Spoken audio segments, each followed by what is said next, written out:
Um, so body parts. Usually, these are sort of introduced in the novice level, and they're usually introduced in the context of something else. So, for example, talking about appearance, or perhaps talking about health, or talking about daily routines, or talking about classrooms, right? Raise your hand, for example. So they've usually, through some really basic communicative functions, have seen and heard some body part language. But if you're tired one day, there's some really fun activities that you can do with just kind of pulling that knowledge together and doing a review. For the novice level, for the A level, I would just take some Post-its, get some Post-its. And I'm obsessed with Post-its, by the way. Teachers, I think we love notebooks and pens and office stuff, etc. I certainly do, but a lot of different colored Post-its. And so as you review that vocabulary, maybe you're writing it on the board, you're saying the word, and they're writing it on a Post-it note, and then they just put them on their desk as you kind of go through, right? You're reviewing all those body parts that they heard and they learned through those different communicative functions that you did, and then maybe adding a few more, because there'll be some that they don't know, and there'll be some, of course, that have forgotten some, etc. And so after you've gone through all the ones that you want to do, they'll have a whole bunch of Post-it notes on their desk, and then you say the words and they put the Post-its all over them. And then, so they're listening, right? So they've listened a couple of times, right? They've done TPR. They've actually put the body parts on, and of course they'll fall off and there'll be a lot of laughter. It'll be really fun. And then put them with, whoever sits close to them, and they have to say to each other while they take the body part Post-its off, and they put them all over the desk.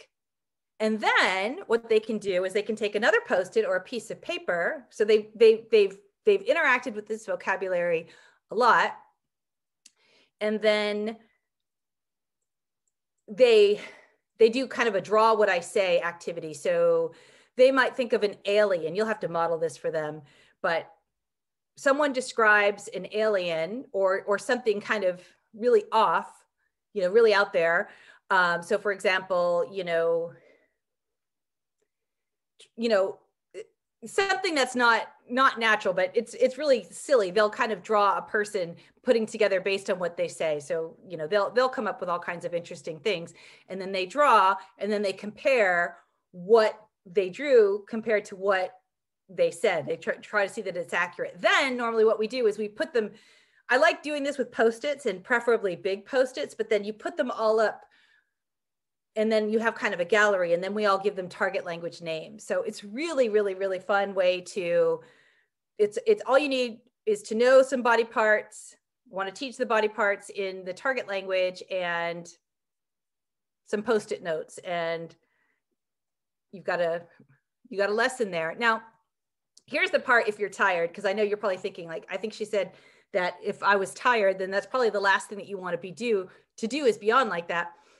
You can just do, your review of your body parts. Maybe you're kind of brainstorming with the students. They're writing everything on the board. Maybe you've got it on a list already.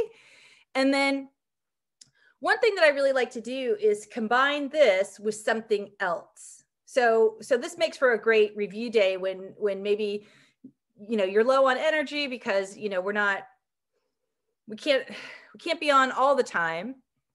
And you're going to combine that body part vocabulary with another set of vocabulary. So in this case, you'll see that I did food.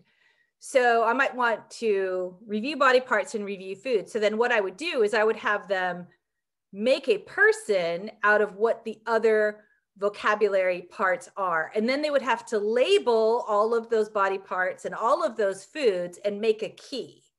And then they could write about that person. So, they might talk about what their names were or where they live, et cetera, et cetera.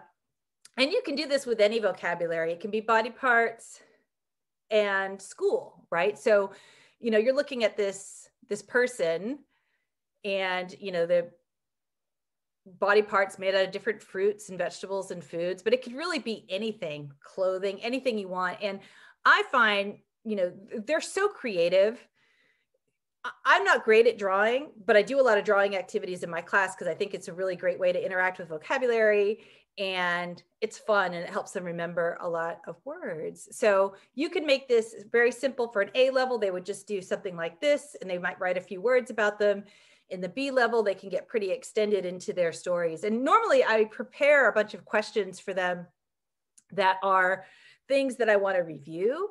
So in the intermediate level, so, basic biographical information, and then add on to that, maybe some past tense, maybe some future tense, whatever it is that I'm doing, I would add on to that.